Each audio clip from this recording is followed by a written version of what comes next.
Vous avez vu derrière moi? Nous sommes dans le sillage du FESPACO, le Festival panafricain du cinéma, et Africanité joue la carte des villes africaines, le développement, la culture, l'urbanité, la musique, c'est du concept, ça. Hein. Lui s'appelle Yé Lassina Coulibaly. Et le Yankadi Faso, c'est son groupe, c'est un ensemble. Flûte, percussion, tout ça. Waga Yaouna, ça veut dire ça va, Waga?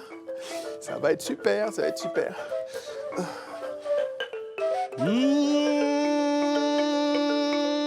Kanakazi.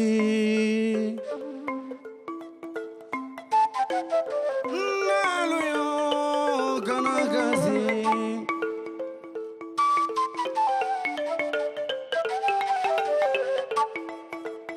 African, Africain, Ambeka Jeka Barake.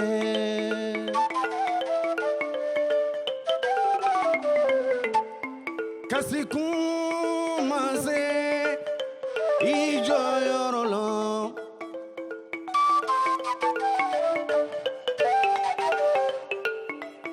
Baby Faso Bako Sege Bami Mikela.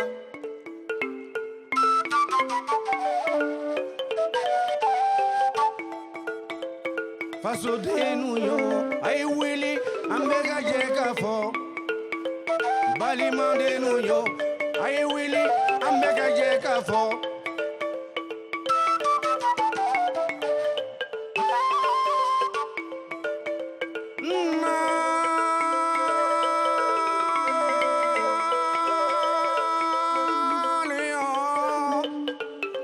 Barikabawe.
Salut à tous, merci de rejoindre Africanité, le magazine Culture et Société de TV5 Monde qui ce mois-ci aborde le thème de l'évolution et du développement des villes africaines, le tout en compagnie et aux côtés de Lise Lauretiat pour un zoom et projecteur sur l'actualité cinématographique, en présence notamment de la comédienne Marie-Philomène Ga. Pour défendre entre autres les couleurs du film Il a déjà tes yeux, le film réalisé par Lucien Jean-Baptiste. Christian Éboulet.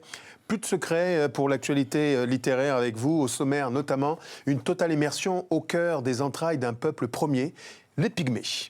Au menu donc de la musique avec un artiste burkinabé hors catégorie, hors contexte. Il s'agit de Yé Lassina Coulibaly, du cinéma, de la littérature, vous l'avez bien compris, en présence de notre invité de marque que nous saluons. Soyez donc le bienvenu, Jean-Pierre Elongbassi. Bonjour. Bienvenue sur ce plateau. Vous êtes secrétaire général de Cités et Gouvernements Locaux Unis, le sigle plus connu sous le nom de CGLUA. Nous sommes très ravis de vous accueillir aujourd'hui pour évoquer entre autres les grands enjeux qui concernent les villes africaines dans leur développement. On sait qu'il y a beaucoup de croissance sur le continent africain de ce côté-là. Un mot peut-être sur votre organisation. C'est depuis Rabat, au Maroc, que vous impulsez donc cette dynamique qui impacte les populations au cœur du continent jusqu'à la pointe australe en Afrique du Sud. Du moins, nous l'espérons. Cité et Gouvernement Locaux Unis d'Afrique est l'organisation fêtière des collectivités territoriales du continent. Et cette organisation a été établie en 2005 lors d'un congrès fondateur qui a eu lieu à Pretoria, en Afrique du Sud. Et ce congrès a fixé comme objectif de défendre la décentralisation comme modalité d'évolution de la gouvernance publique en Afrique et de modernisation de nos États et de promouvoir le rôle des villes et autorités locales dans le développement. Et nous avons établi le siège de cette organisation à Rabat au Maroc. Et le président actuel de cette organisation est M. Khalifa Sall, le maire de Dakar au Sénégal. Eh bien, nous aurons le loisir d'évoquer avec vous les enjeux qui concernent les villes africaines, l'urbanisation, la préservation d'un environnement sain pour les nouvelles générations, aux côtés, entre autres, d'élus locaux. Sans plus attendre, je propose à tous ceux qui nous regardent aujourd'hui de découvrir le portrait qu'Africanité a dressé de vous. Depuis 2007, Jean-Pierre Elongbassi est le secrétaire général de la CGLU, une organisation internationale panafricaine basée à Rabat, au Maroc. Militant africain convaincu, il défend les pouvoirs de milliers de collectivités locales et de millions de citoyens africains. C'est son combat, il le mène sans relâche depuis 40 ans, en référence à son parcours personnel. Je n'aurais pas pu faire d'études si je n'avais pas eu de bourse donnée par l'État camerounais. Mais pour moi, la puissance publique est vraiment le maître des horloges et celle qui peut organiser le futur des gens. Et quand elle est défaillante, c'est la défaillance de toute la société. Sa longue carrière, Jean-Pierre Elongbassi l'a construite avec Antoinette.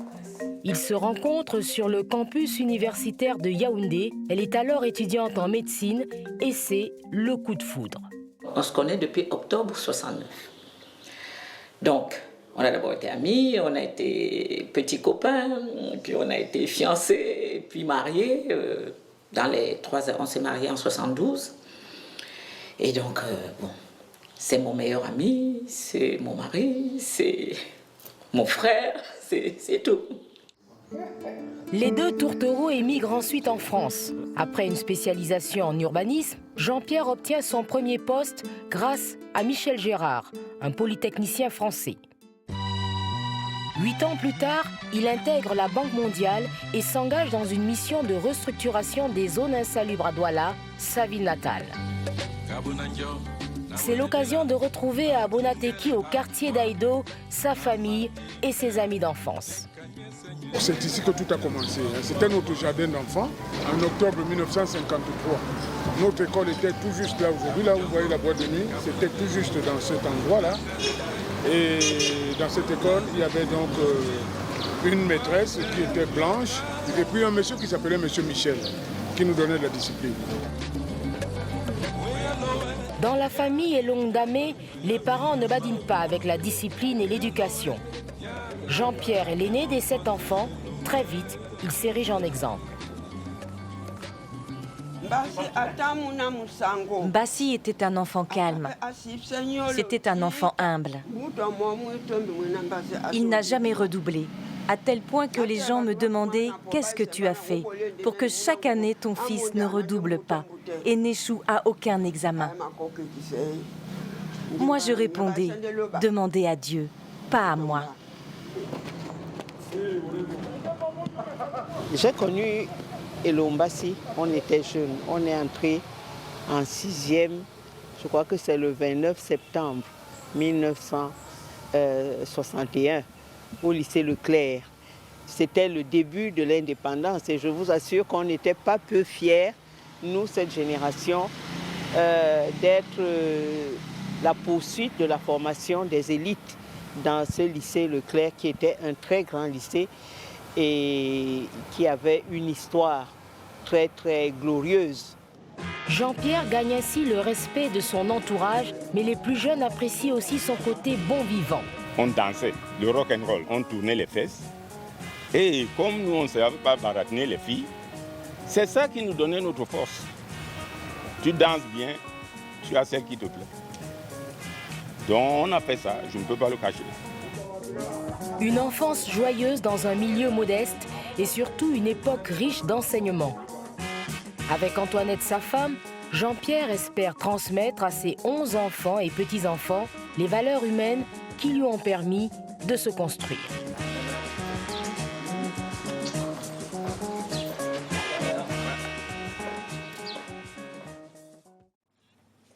Une enfance joyeuse dans un milieu modeste, Jean-Pierre Elongbassi, émouvant, j'imagine, de voir ces images de votre fief, celui qui vous a vu tout entamé. Écoutez, d'abord l'image de ma mère, disant ce qu'elle dit là. C'est pas à moi qu'elle aurait dit ça.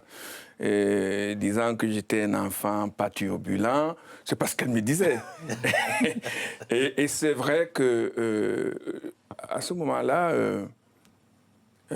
c'était une ville qui était très conviviale. Par exemple, il n'y avait pas de clôture dans nos familles, entre nos familles. On évoluait en bande d'enfants. Là où midi te trouvait, ben, tu mangeais. Il y avait une telle solidarité que pendant très longtemps, beaucoup d'entre nous ne distinguaient pas qui étaient vraiment leurs parents, qui n'étaient pas leurs parents. Tous les adultes étaient nos papas, toutes les femmes adultes étaient nos mamans, et n'importe qui corrigeait un enfant fautif, quel que soit l'endroit où la faute a été commise. Et ça a bien changé, hein, c'est le moins que l'on puisse dire aujourd'hui. Alors, vous pouvez réagir, hein, si vous êtes nostalgique de ce temps passé, sur tv5monde.com ou alors sur tous nos réseaux sociaux et notamment sur #Africanité. Nous accueillons à présent Michel Gérard.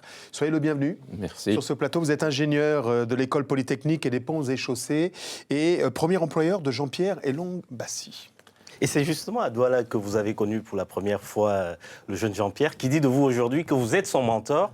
Mais qu'est-ce qu'il avait de particulier, le jeune Jean-Pierre? C'est pas à Douala que je l'ai rencontré, c'est à Yaoundé. Ah, c'est à Yaoundé? Oui.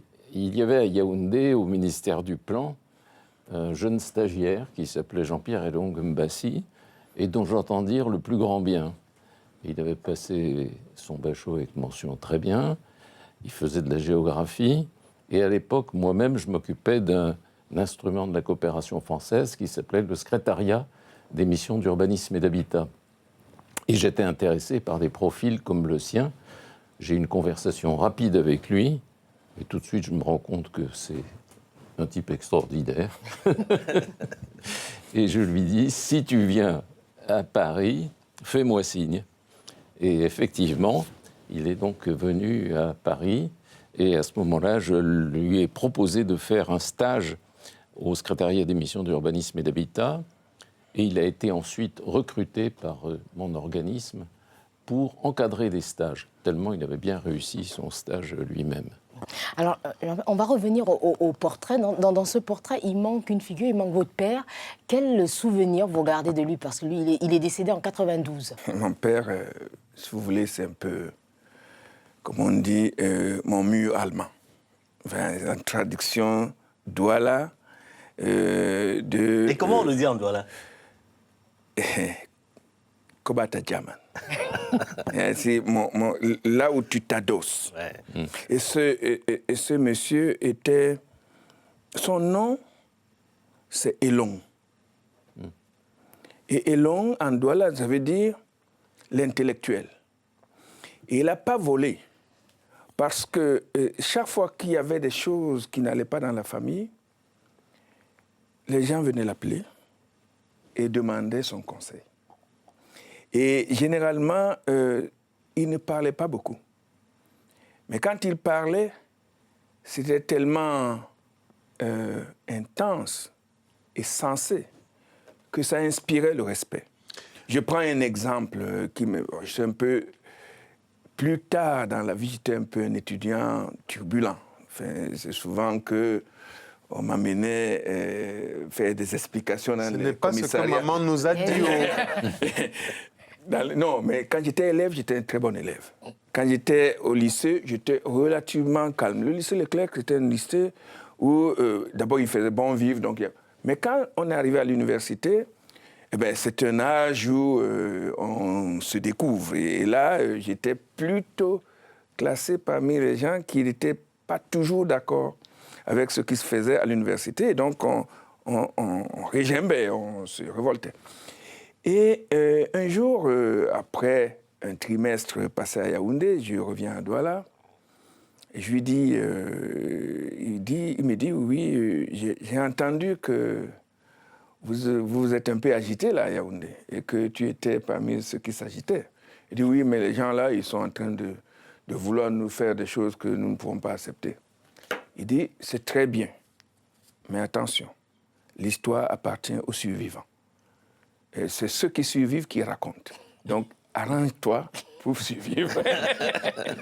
Alors, dans ce portrait qui vous est adressé, vous dites être totalement reconnaissant à la puissance publique de votre pays d'origine de vous avoir permis d'obtenir une bourse. L'éducation, garant à cette époque d'une ascension sociale possible, est-ce que c'est toujours le cas? Mon père était un vendeur de vivres sur marché. Ça veut dire qu'il était vraiment au bas de l'échelle. Ma mère vendait des plats cuisinés. Et souvent, même moi-même, je participais à cette vente de plats cuisinés, puis je portais sur ma tête les gâteaux de pistache qu'on allait vendre dans la rue. Il n'était pas question pour mon père de me payer des études. Il se trouve qu'à cette époque-là, quand vous étiez un élève brillant, on vous donnait une bourse, presque automatiquement. Et je garde un souvenir, mon ami que vous avez vu là tout à l'heure, que vous montrez le jardin d'enfants où nous avons fréquenté en 1953. Il y avait une bonne habitude que la colonisation avait, de récompenser les meilleurs élèves du primaire et des jardins d'enfants par une promenade en avion planeur au-dessus de la ville de Douala. Et il nous disait à l'époque, c'est vous qui serez les dirigeants de cette ville dans l'avenir. Ça vous encourageait à continuer. L'excellence était une valeur cardinale à cette époque-là. Et nous avons vécu avec cette exigence d'excellence, exigence de travail, et sans la bourse que les paysans camerounais ont accepté d'octroyer à des gens comme nous, et d'ailleurs à toute la génération de nos dirigeants. Eh bien, il n'y aurait pas eu, je n'ai pas fait d'études, c'est tout.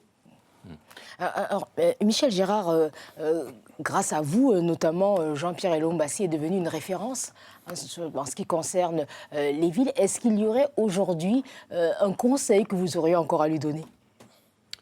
Non, il en sait beaucoup plus que moi. Et quand je l'écoute, je pleure parce que l'élève a dépassé le maître. Oh non. Merci Michel Gérard pour ce témoignage. Nous allons poursuivre avec vous à travers le regard porté sur les villes africaines qui connaissent effectivement un boom de croissance immobilière. Alors comment construire dans les nouvelles cités, dans les nouvelles villes africaines? Je propose de découvrir l'exemple de Kinshasa dans le sillage d'un salon dédié à la construction. Jean Ndeka Djamba est avocat de formation. Mais à ses heures perdues, il fait aussi dans l'immobilier, des immeubles qu'il fait construire pour ensuite les mettre en location. Et c'est lui qui supervise tout, de la conception des plans à la maîtrise d'œuvre. Les architectes, il ne veut plus en entendre parler. Nombreux d'entre eux ne maîtrisent pas leur domaine. Ils tâtonnent. Il affirme avoir respecté toutes les règles en la matière et que ces immeubles ont une durée de vie de plus de 30 ans. Mais à y regarder de plus près, on peut en douter. À Kinshasa, des projets comme ceux de Jean Ndeka Djamba, il en pousse partout. Des maisons, des immeubles branlants, construits sans études préalables, souvent sur des terrains inadaptés, des zones marécageuses, sur des sites érodables ou encore au bord de rivières. Au salon de la construction qui s'est tenu dans la capitale, les professionnels s'insurgent d'être mis de côté. Nous sommes les conseillers de ceux qui construisent, parce que nous pouvons les orienter à prendre de bonnes décisions autour de leur construction. Quand il n'y a pas la présence d'un expert à la matière, entre autres l'architecte, vous verrez qu'il y aura des problèmes qui vont surgir dans la ville. Le problème, c'est que pour beaucoup, se payer un architecte est hors de portée. Mais selon les professionnels du secteur, les autorités ont également leurs responsabilités, car sans réel plan d'urbanisme et d'aménagement de la ville, sans règles claires à respecter, eh bien, chacun fait comme il veut ou comme il peut. Nous accueillons à présent deux maires de villes africaines. Merci d'être avec nous. Nassenaba Touré, bienvenue. Vous êtes maire d'Odiéné, qui est une ville qui se trouve à peu près à 900 km d'Abidjan. Vous êtes vice-présidente de l'Union des villes et des communes de Côte d'Ivoire. Vous êtes également membre du réseau des femmes élues locales d'Afrique. Merci encore d'avoir fait le déplacement. À nos côtés, venu du Sénégal, le docteur Serine Gueye Diop. Nangadef. Bienvenue. Vous êtes le maire de Sandiara, qui est une ville qui se trouve à une centaine de kilomètres de Dakar, mais vous êtes également par ailleurs l'un des conseillers du président Macky Sall. Merci beaucoup. Je suis très heureux d'être en cas avec vous ce matin, en présence surtout de notre cher président et puis de Madame le maire et de vous tous. Alors Jean-Pierre Elongbassi, on vient de voir ce sujet sur un peu, je dirais, des constructions anarchiques à Kinshasa. Est-ce qu'on peut dire aujourd'hui que la situation des villes face à l'urbanisation est alarmante? Ou c'est exagéré? Ce n'est pas exagéré. C'est peut-être, oui, on peut s'en inquiéter. Et surtout, on peut s'en inquiéter quand on entend ce que dit cet entrepreneur de Kinshasa. En d'autres termes, il ne croit pas à l'expertise dans le domaine de la construction et il estime que il fait mieux qu'avec un architecte. C'est dommage.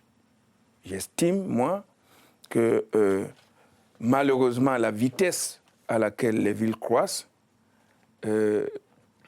rend obligatoire le recours à des hommes de métier. Or, ce qui se passe, c'est que non, les villes s'accroissent par addition de quartiers sur des sites souvent impropres et pour lesquels ensuite on déplore parfois des drames.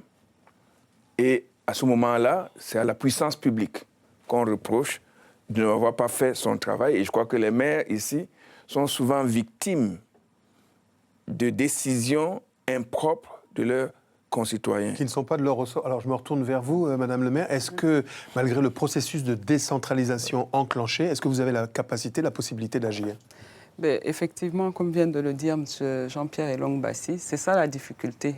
Parce que le rôle même de la décentralisation, même en elle-même, c'est le principe de subsidiarité, c'est-à-dire de gérer avec les populations. Mais tout en faisant ça, il faut avoir le transfert effectif des compétences qui sont premièrement politiques, ensuite techniques. Alors, au niveau des transferts des compétences techniques, vous avez la prérogative de faire la planification, le suivi en tout ce qui concerne l'urbanisme, le déchet, la gestion des eaux. Mais ce n'est pas effectif sur le terrain, mais c'est le maire, effectivement, c'est l'élu local qui gère ça au quotidien. Et c'est un problème sérieux parce que d'ici jusqu'à 2050, la population va certainement doubler. Et l'urbanisation sera le point essentiel de développement, le point essentiel du développement du 21e siècle, mais tout en il va falloir tenir compte de l'utilisation spatiale. Alors justement, je vais poser la question au docteur Serigne Diop. Vous avez lancé à Sandiara beaucoup de projets, des grands projets. C'est Sandiara émergent dans le sillage de ce qu'a fait le président Macky Sall. Il y a un lycée, il y a des constructions d'HLM et ainsi de suite. Alors, comment est-ce que vous trouvez l'argent pour financer? Parce qu'il y a aussi une question de moyens. Oui, vous avez tout à fait raison. Dans le cas de Sandiara, j'ai eu la chance justement de commencer à zéro. Je suis arrivé juste il y a 2 ans comme un maire qui est plutôt scientifique. Je ne suis pas du tout dans la politique normale, je dirais. J'étais élu pour repenser un peu la ville. Et donc, j'ai mis d'abord en place une réflexion stratégique et puis avec une méthodologie assez rigoureuse pour comprendre d'abord le phénomène auquel je faisais face au niveau social, la pauvreté, au niveau aussi de l'environnement, les ordures ménagères, et ainsi de suite, au niveau de l'éducation, etc. Donc j'essaie de comprendre la cause de toutes les causes. Il y a les phénomènes que j'observe, mais il y a aussi les causes réelles. Et c'est en s'attaquant à ces causes-là que j'ai créé donc ce plan qui s'appelle le plan Sandiara émergent et qui réfléchit différemment. D'abord, on a vu que la principale cause, c'est l'éducation dans nos communes. C'est assez bizarre. C'est-à-dire qu'on ne pourra rien faire tant que 95% de la population ne sera pas éduquée et avec un métier qu'ils sachent lire, compter et écrire. C'est important. L'autre raison qu'on a vue, qui est celle d'ordre économique, c'est qu'il faut dans ces villes des industries, des sources de revenus durables. Au Sénégal, depuis 2014, nous avons une politique qui s'appelle donc l'acte 3 de la décentralisation et qui nous donne des pouvoirs, en tout cas immenses, nous, les maires. C'est-à-dire que c'est la libre administration. Nous pouvons décider de l'avenir de notre commune. Décentralisation effective alors? Oui, vraiment c'est effectif, chez nous en tout cas. Le seul facteur limitant, c'est que, alors, c'est l'argent. Voilà, c'est vraiment le nerf de la guerre. On trouve où? Voilà, comment trouver cet argent? Alors, au Sénégal, on a transféré les compétences avec l'acte 3 sans transférer nécessairement les moyens. Et ça pose un problème à l'ensemble des maires. Alors nous avons juste eu la chance de nous dire, mais est-ce qu'on attend de trouver les moyens ou bien on commence avec notre carnet d'adresses, notre réseau?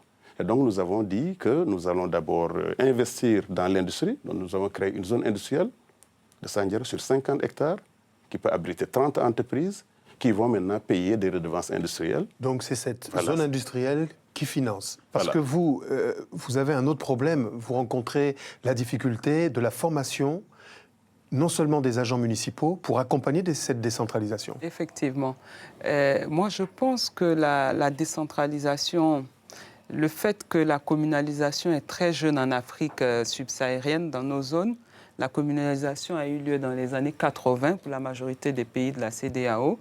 Il y a eu un engouement, les 5-10 premières années, de 85 à 95, à vraiment embrasser cette vision de la décentralisation. Mais après, on s'est rendu compte qu'il y a eu un retrait des gouvernements centraux à centraliser plutôt tout au niveau des pouvoirs centraux. Alors je pense que c'est ça le problème, parce que pour qu'une décentralisation soit vraiment effective, le premier transfert des compétences, c'est le nerf de la guerre. Et après le nerf de la guerre, il y a la formation du personnel. Par exemple, ici, vous voyez au niveau des mairies dans les pays occidentaux, il y a des fonctionnaires, mais il y a des agents formés spécialement pour les mairies. Mais dans la majorité des pays d'Afrique, des fonctionnaires vous sont transférés dans des communes le niveau technique, qui est l'une des compétences, l'un des transferts les plus importants. On vous envoie un ingénieur BTP ou un ingénieur hydraulique. Il n'y a pas lieu d'avoir d'urbanisme. Ça n'existe pas dans le cadre organique que vous ayez un urbaniste ou que vous ayez un architecte. Donc déjà, il faut, dans nos pays d'Afrique, un système de grande école ou d'université des collectivités. Mais alors, est-ce que vous faites partie d'un réseau de femmes? Est-ce qu'au niveau, justement, des réseaux ou des femmes mères en Côte d'Ivoire, est-ce que vous n'avez pas développé des synergies? Alors, on essaie de le faire. Nous avons 197 élus maires et nous avons 11 femmes, dont la doyenne, le maire de Port-Boué, Hortense Akangui, qui est maire depuis 30 d'années. Ça vous fait sourire, Longbassi? C'est trop?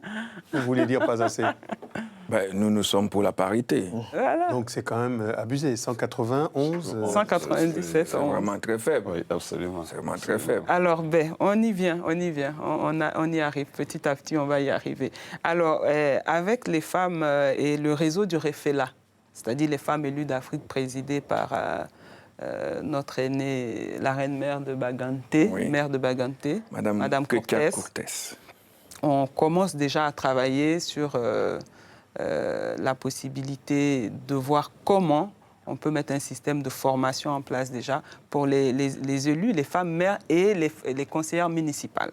Vous donnez un rendez-vous très prochainement dans votre municipalité, profitez-en. Bien sûr, on donne un rendez-vous le 4 et 5 mai, les dates arrêtées par le CGLU à Odiéné dans le cadre du sommet régional des villes intermédiaires d'Afrique. Les villes intermédiaires, c'est-à-dire les villes entre 50 et 450 000 habitants, dont nous allons avoir 30 maires d'Afrique et 30 maires ivoiriens. Eh bien, je vous invite à présent, si vous le voulez bien, à aller dans la ville de Kigali, au Rwanda, qui connaît une petite révolution dans le secteur, entre autres, du transport. Là-bas, les usagers peuvent payer à travers des cartes magnétiques. C'est une volonté du gouvernement qui mise tous azimuts sur les nouvelles technologies. Regardez. Ce geste est déjà un réflexe pour beaucoup de Rwandais. Rechargeable en différents endroits de la ville, cette carte sans contact peut être utilisée dans les 3 compagnies de bus opérant dans la capitale. Et les usagers se disent satisfaits. Pour moi, ça ne me gêne pas parce que je mets mon argent sur la carte. Je l'utilise convenablement. Alors qu'avant, je pouvais donner tout l'argent à la maison. Et après, pour le transport, je ne faisais pas d'épargne. Vous savez, ça peut être un problème de se déplacer avec de l'argent liquide car vous pouvez vous le faire voler. Mais maintenant, avec cette carte, votre argent est en sécurité. Ce système a été développé par une start-up locale. Il offre un meilleur contrôle sur les mouvements d'argent. Grâce aux données récoltées, les transporteurs peuvent aussi mieux gérer leur flotte de bus. Maintenant, ils peuvent estimer, ils peuvent dire on a besoin de tel nombre de bus le mercredi, mais le jeudi, parce qu'il y a beaucoup plus de trafic, on en a besoin, peut-être on ajoute 10 ou 5 dans telle ligne et pas dans d'autres lignes.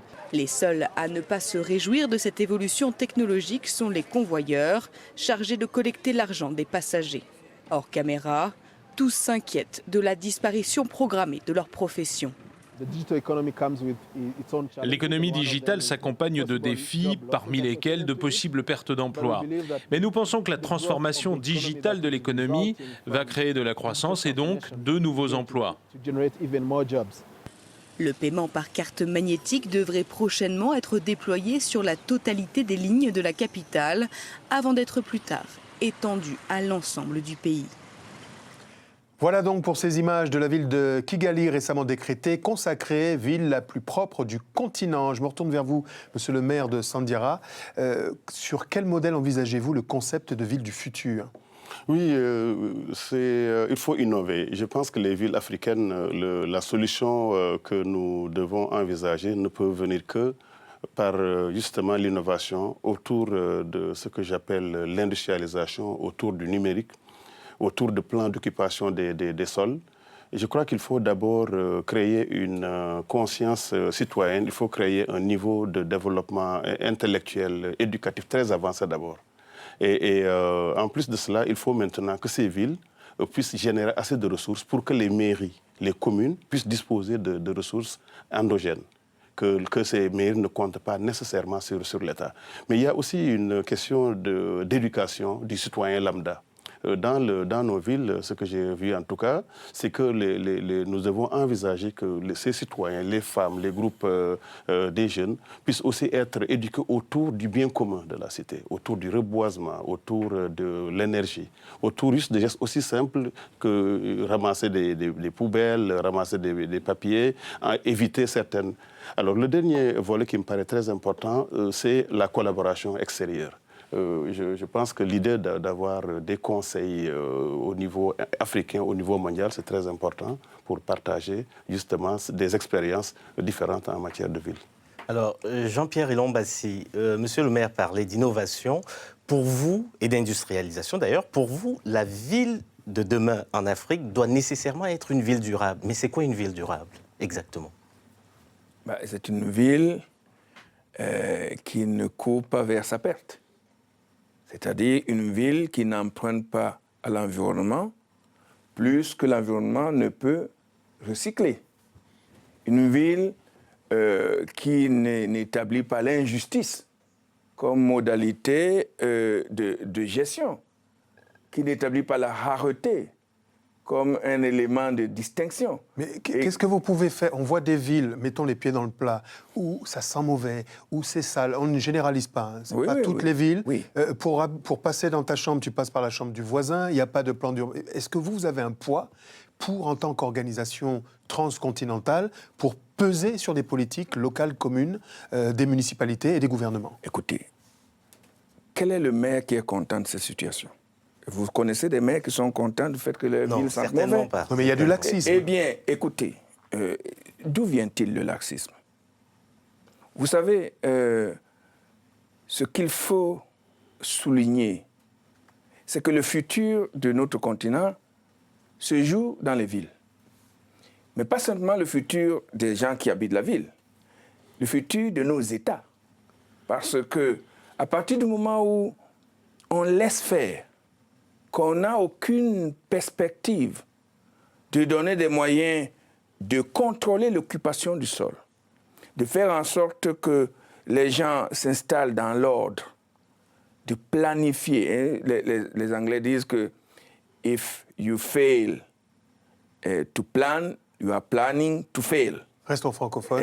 Donc, si tu as planifié d'échouer... Si vous échouez à planifier, vous planifiez votre échec. Votre échec. Et ce qui se passe, c'est qu'avec les plans d'ajustement structurel, les pays africains ont abandonné l'idée même de se projeter sur le long terme. Heureusement, l'Union africaine vient de nous donner une perspective 2063. Mais elle commence chaque jour.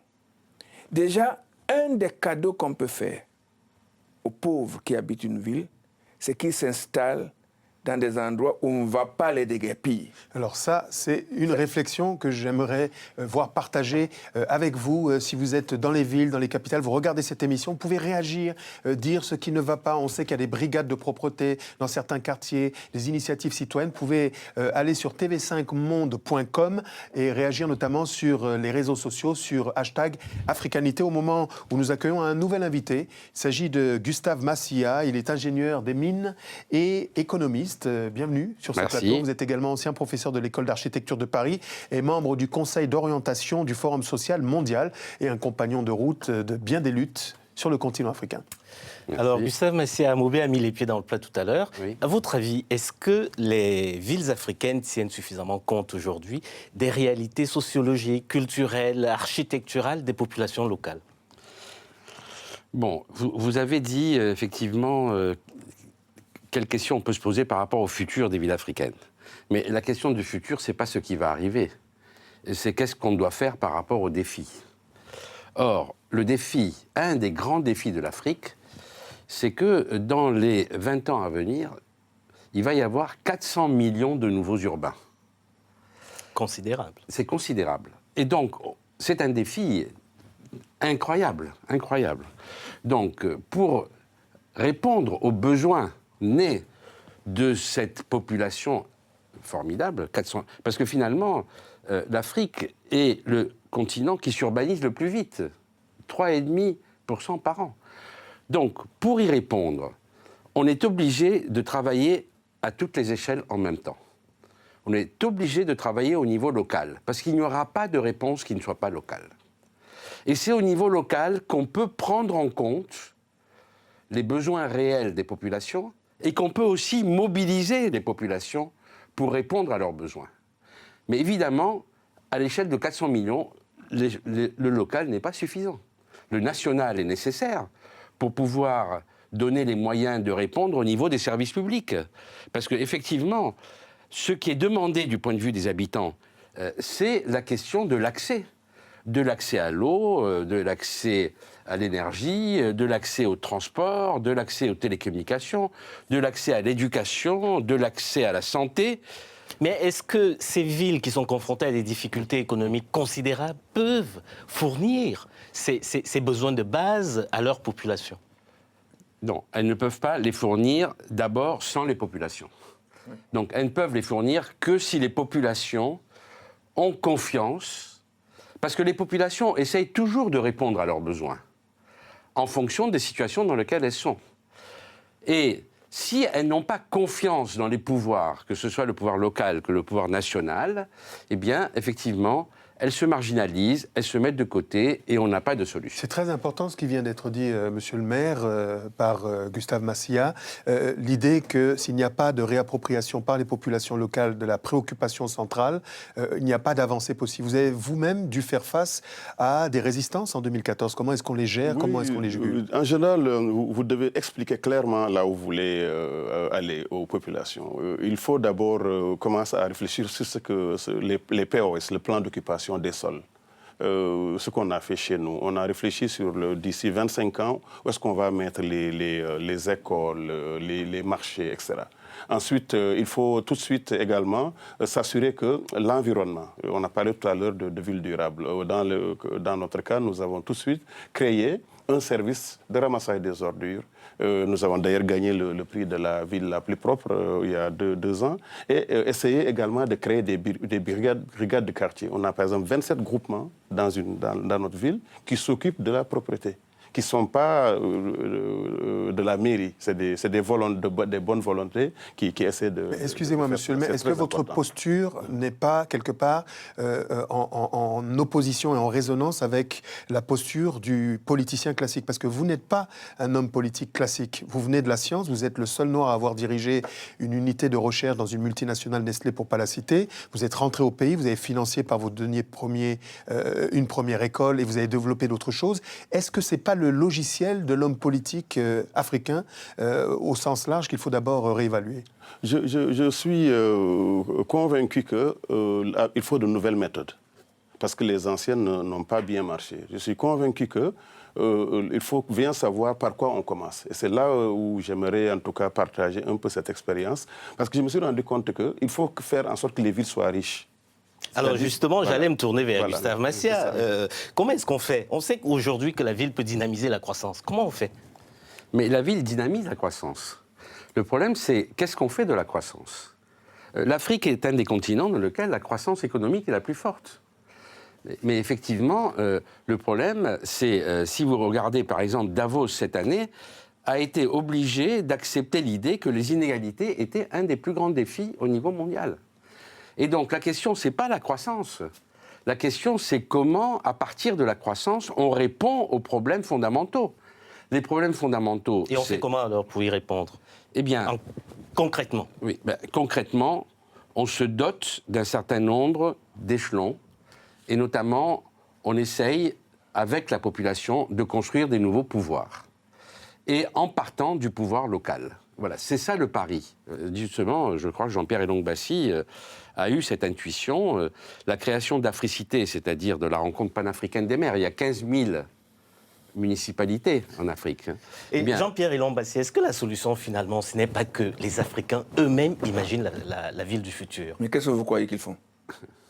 Ils le font chaque jour. Ils la construisent. Ils construisent la ville chaque jour. Est-ce que la plupart... Il y a actuellement, en Afrique, 83 villes millionnaires.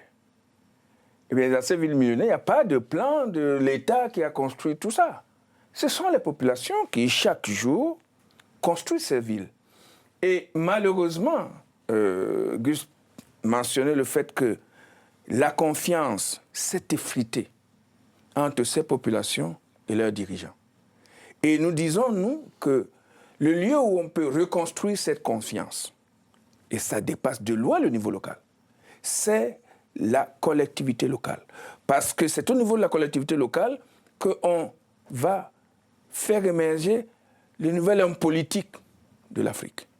Ce nouvel homme politique qui est préoccupé par les problèmes de sa population et qui est préoccupé par le fait de traduire en service les prélèvements qu'il fait sur la population. Sur la population, c'est ce que vous avez modélisé pour conclure, en considérant qu'en 10 ans, il est possible de faire accéder à une classe émergente, classe moyenne, dans toutes les populations africaines. Voilà, c'est le 10-10, le plan 1-10-10, une maison, 10 cadres dans 10 ans. Et pour cela, comme je l'ai dit tout à l'heure, c'est très important d'abord d'avoir une économie florissante, encore une fois. Les communes doivent créer des richesses. Le rôle du maire, c'est d'impulser la politique nationale du gouvernement, tout en gérant l'environnement. Alors, ce qu'on a fait nous, au Sandiara, nous avons donné le maximum de subventions aux étudiants, les 800 000 étudiants qui sont à l'université. Nous avons construit des lycées techniques. Pour créer des emplois? Voilà, il y en a 300 juste pour ce mois de janvier. Il y en aura 10 000 d'ici 5 ans. Parce que j'ai fait venir une trentaine d'usines dans une zone industrielle. Comme ça, les jeunes ne vont plus à Dakar, ils restent dans leur village pour créer vraiment de la richesse. Et ces usines vont former d'abord les jeunes avec les lycées techniques, parce que c'est eux qui vont le remplacer demain. Mais en même temps, nous allons aussi nous assurer que l'environnement qui est industriel puisse aussi être compatible avec un environnement durable. Ça, c'est très important. Gustave Massia, le mot de la fin avec vous. Vraiment, si on devait en retenir qu'une recommandation aujourd'hui? La recommandation, c'est effectivement de répondre aux 3 défis que nous avons, que les populations rencontrent et les pouvoirs aussi. C'est la question sociale, économique et sociale, mais surtout sociale. La question environnementale qui oblige à reconsidérer la manière de faire de la croissance. Et la question de la démocratie. Parce qu'effectivement, si on ne répond pas à la question de la démocratie, Nous voyons ce qui se passe aujourd'hui dans le monde entier, et pas seulement en Afrique. C'est la défiance par rapport aux politiques qui empêche toute évolution. Merci à tous pour cette contribution. L'émission se poursuit. Je propose, sans plus attendre à présent, un tour d'horizon de l'actualité de ces dernières semaines. C'est chez nous, le Zap Africanité.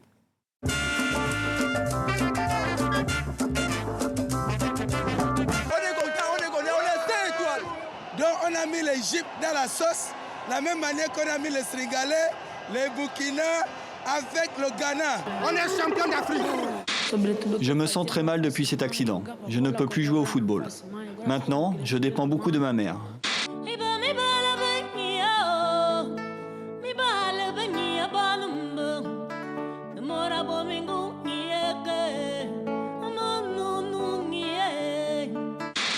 Celui que ses amis appellent le Mad Max éclopé de l'or noir a presque perdu l'usage de ses jambes. Avec d'autres, il fait partie de l'Union des handicapés non mendiants du Bénin, des infirmes que la débrouille a sortis de la rue. Je pense qu'il est grand temps que l'humain se réveille, se dise qu'il y a un partage qui s'impose là tout de suite.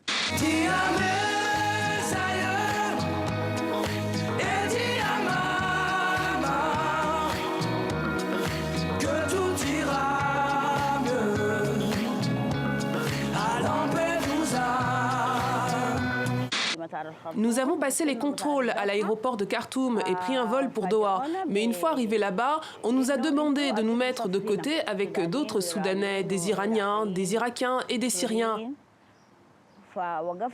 Nous avons attendu, puis un membre de l'ambassade américaine est arrivé et nous a dit que seuls les détenteurs d'une carte verte pouvaient passer. Un an qu'il n'avait pu traverser ce pont. Un pont frontière entre le Cameroun et le Nigeria. Un passage prisé des hommes de Boko Haram qui ont longtemps utilisé la ville comme une de ses bases de repli avant d'y mener une série d'attaques suicides en 2015. Je voudrais juste que tu saches qu'on est avec toi, qu'on continue de penser que ce que tu as fait, c'était bien. Et on est dans le présent. Accroche-toi, on va sortir de là tous ensemble, gagnants, j'espère. Et de toute façon, même si l'issue était mauvaise, je dirais que ça en valait la peine et tu as eu raison de faire ça.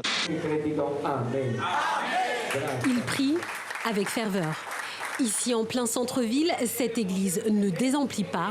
En pleine crise, les églises dites du réveil ou de la guérison attirent jour après jour de nouveaux fidèles dans tout le pays. Les gens pensent que la danse, si tu es artiste, tu es voyou, tu n'as pas de métier. Notre objectif, c'est pousser la danse, c'est amener les jeunes à comprendre ce qu'on fait. Il y a des danseurs qui font des projets avec les enfants de la rue. Moi, je travaille avec les prostituées dans des auberges. Il y a certaines qui travaillent avec les réfugiés. Maintenant, tous les Tchadiens commencent à comprendre.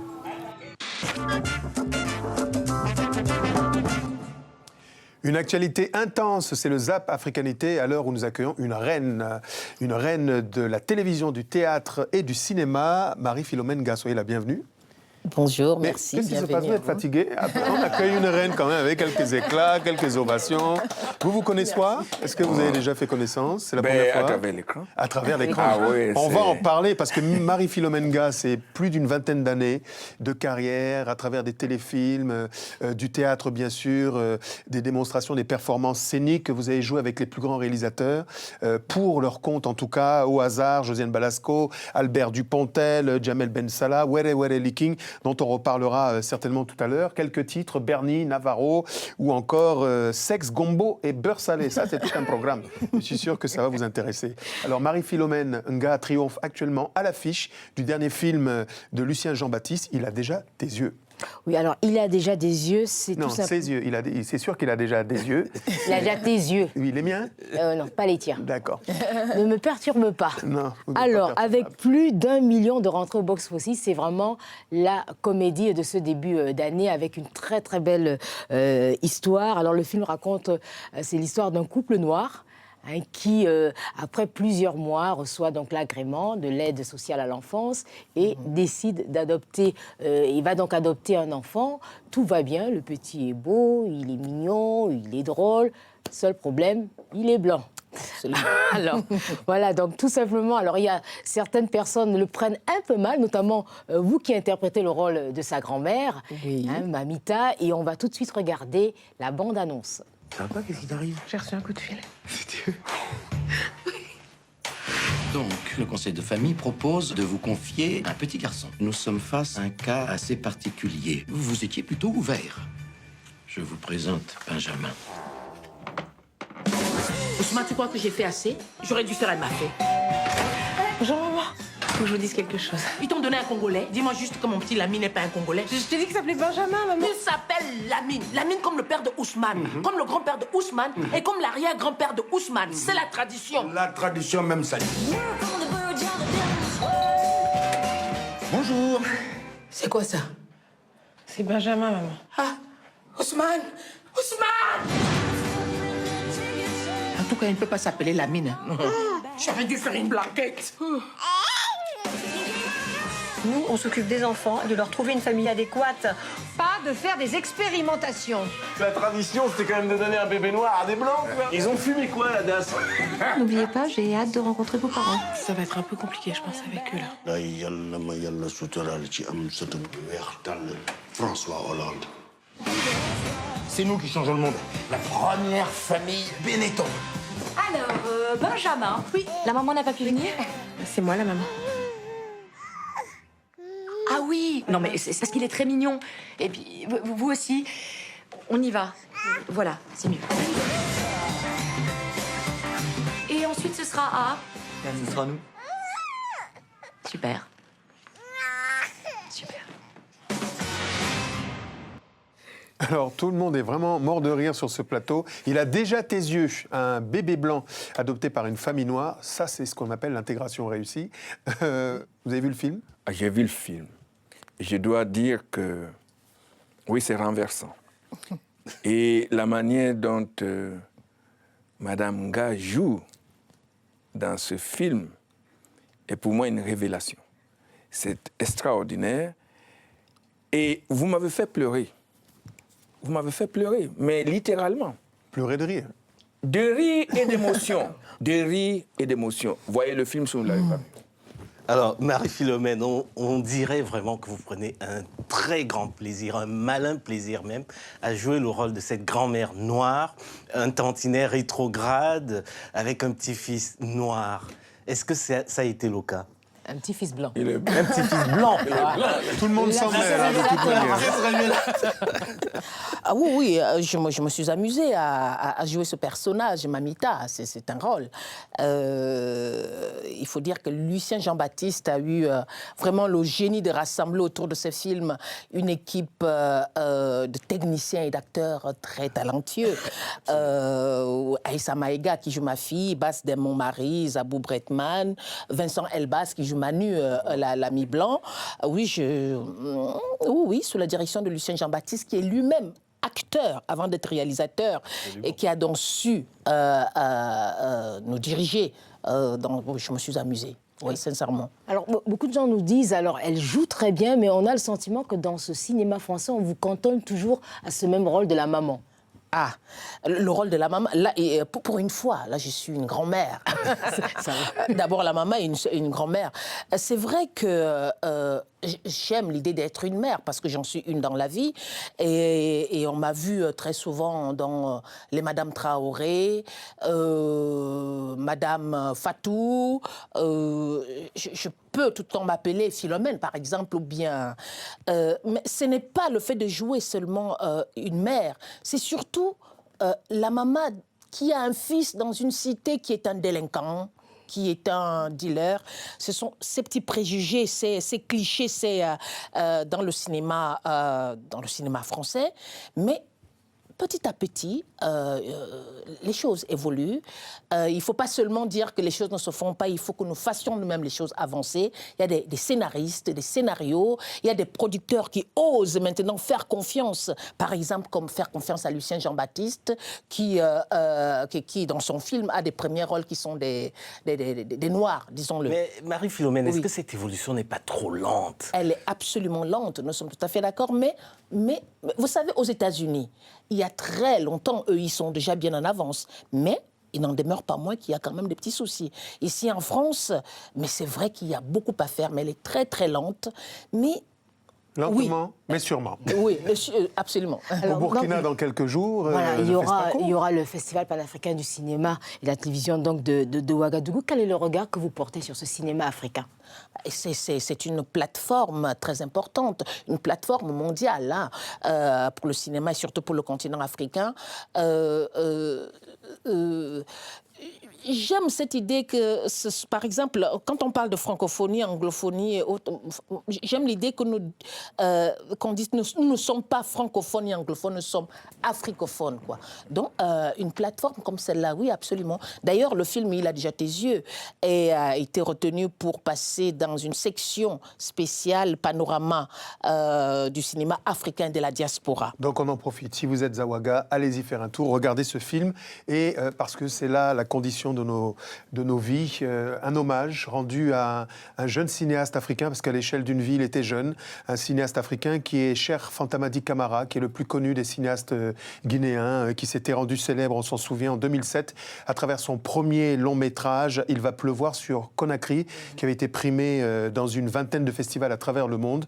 En 2010, il a commencé à tourner à Dakar le second volet d'un second métrage, long métrage, Morbayassa. Il a malheureusement succombé à une maladie. Il avait à peine 57 ans. Toutes nos pensées les plus attristées à sa famille et à tous ceux qui l'ont connu. Christian, si on peut parler maintenant de littérature, avec tout d'abord une œuvre venue tout droit de l'océan Indien. Tropique de la violence, c'est Natacha Apana, une Mauricienne, qui nous plonge dans la réalité d'un département d'outre-mer, Mayotte, qu'on méconnaît souvent, mais on en entend parfois parler. Vous savez, c'est Kwassa qui arrive avec ses Comoriens et qui échoue généralement dans des ghettos. C'est Chaloupe. Qui échoue dans des ghettos. Il y en a un à Mamoudzou qui s'appelle Gaza, qui porte bien mal son nom. Malheureusement, à Gaza, parfois arrivent des jeunes femmes. Et dans ce roman, Natacha Apana campe l'histoire d'une jeune femme enceinte d'un bébé qui a un œil vert. On dit à Mayotte qu'il a le djinn, aux Comores également. Et donc, elle va abandonner cet enfant, et heureusement, l'enfant va être recueilli par une Française blanche qui vit à Mayotte, qui va l'adopter. Et cet enfant, qui va s'appeler Moïse, va vivre des aventures absolument invraisemblables. Il va assassiner sa mère. Alors, j'ai une question. Est-ce qu'il a ses yeux?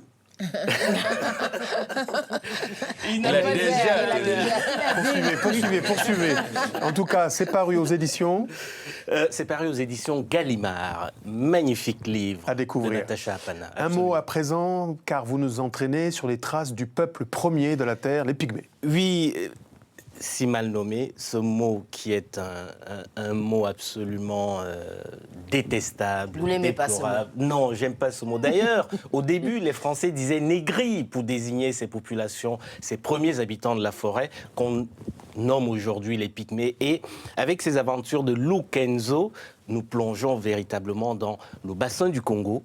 On plonge non seulement chez les populations de la forêt, mais aussi dans ce qu'elles nous ont légué à nous autres Bantous, de rites initiatiques, de vie en harmonie avec la forêt. Ce livre qui est destiné aux enfants de 7 à 77 ans, que je conseille vivement à Jean-Pierre Ilon-Bassi, qui milite pour les villes durables, eh bien, moi, je milite pour des forêts durables.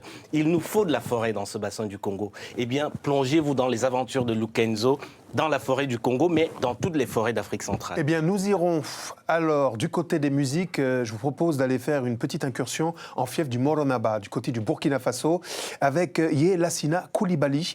Quelques images, pas de fioriture au niveau des effets visuels, un hommage aux artilleurs de la Révolution. Regardez.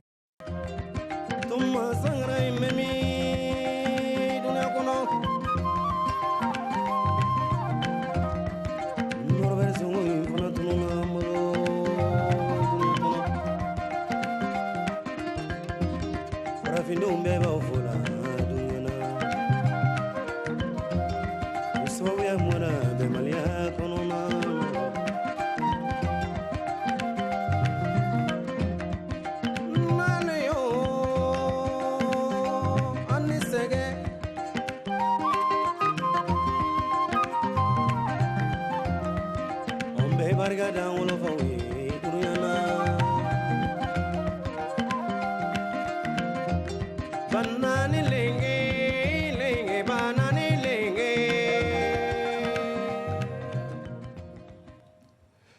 C'est un ambassadeur flamboyant de la culture burkinabé, un gardien du temple de la civilisation mandingue. Nous sommes très heureux et pas peu fiers d'accueillir M. Yelassina Coulibaly. Soyez le bienvenu. Merci infiniment d'avoir eu l'idée de m'inviter dans ce cadre culturel plutôt vers l'Afrique pour faire connaître davantage qui nous sommes. Alors justement, vous et l'ensemble Yankadi, Faso, en fait, on a reçu un texto des ancêtres qui nous ont dit si vous n'invitez pas ce gars-là, Faso va se fâcher. Alors justement, comment vous définissez votre musique? C'est un mélange entre les sonorités mandingues, la culture, les musiques européennes. Comment vous définissez votre style musical? Moi, je définis simplement une musique de l'âme. Voilà. Quelque chose qui part de racines et qui parle à tout le monde, toutes les générations, quel qu'elle soit le lieu où il se trouve. Et dites-nous un mot, justement, vous parliez de l'âme, là. Dites-nous un mot sur votre approche de la musicothérapie. Oui, effectivement, bon, j'ai eu à échanger longuement avec pas mal de personnes qui s'intéressent à la question. Simplement, il faut comprendre la racine d'où on vient. C'est l'Afrique. Donc, pour moi, nos ancêtres, ils ont des valeurs qui sont très importantes.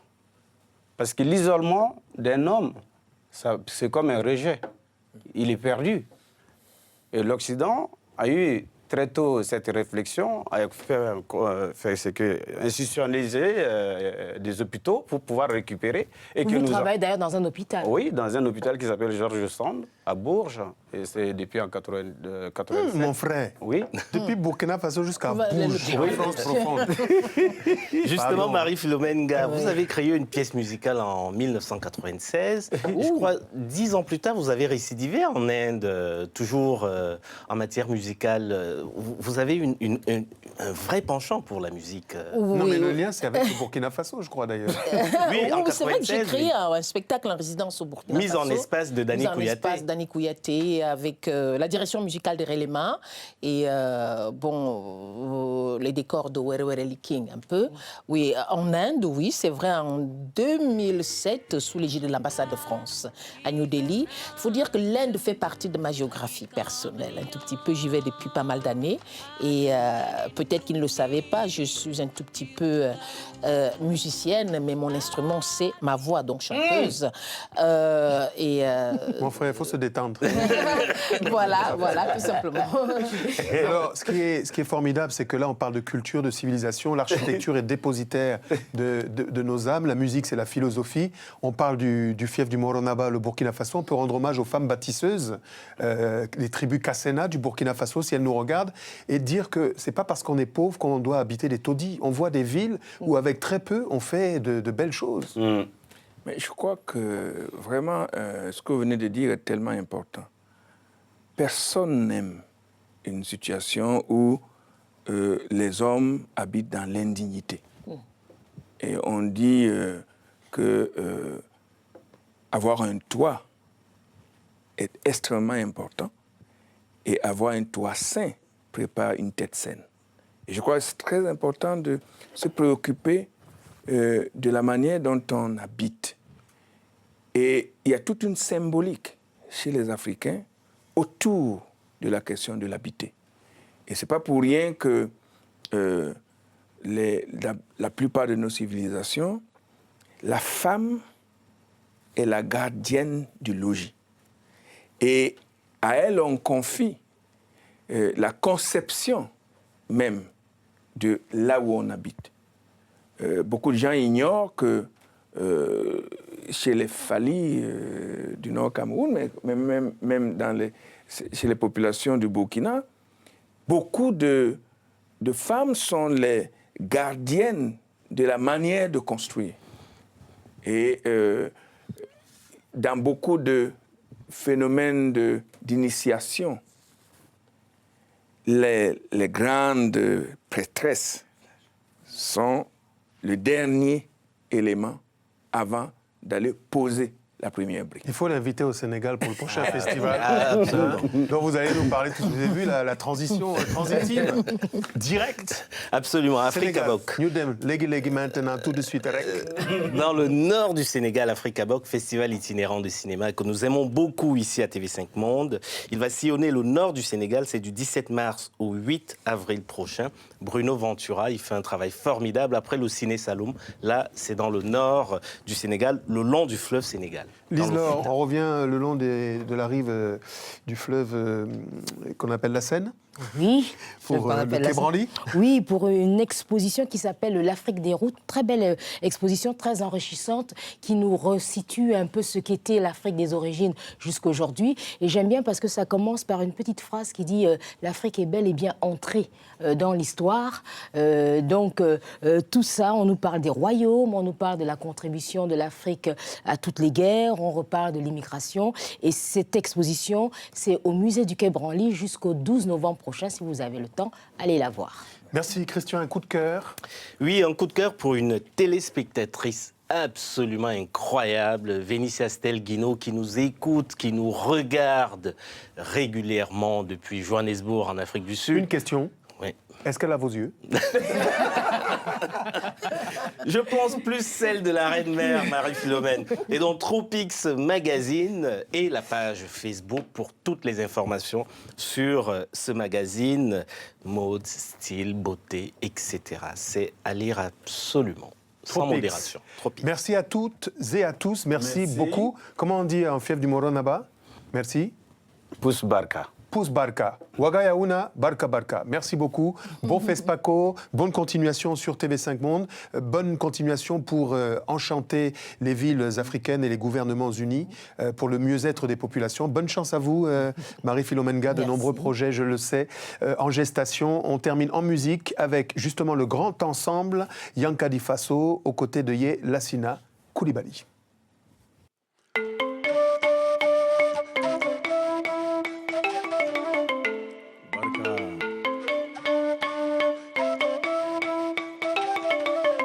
Aniche.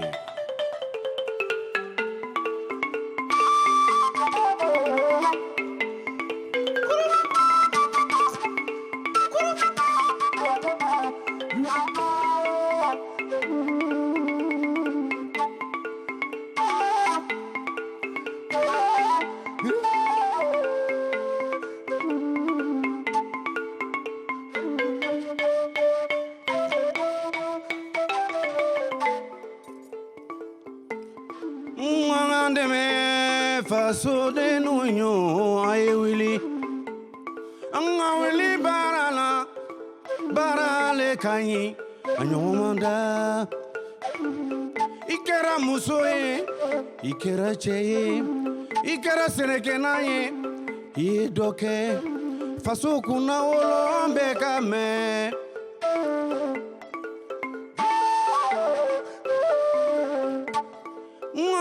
deli kola cheni musonu aniche faso de nyumano abibara nyumana ambafula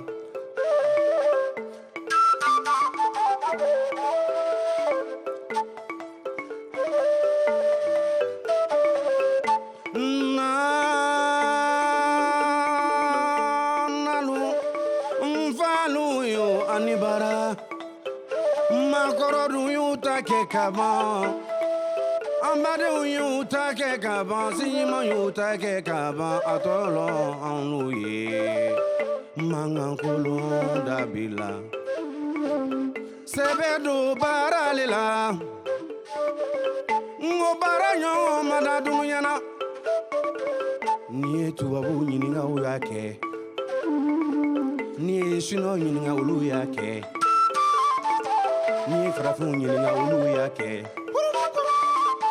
Ni dama onyinga ulu yake ni Guinea onyinga ulu yake ni Burkina Faso onyinga ulu yake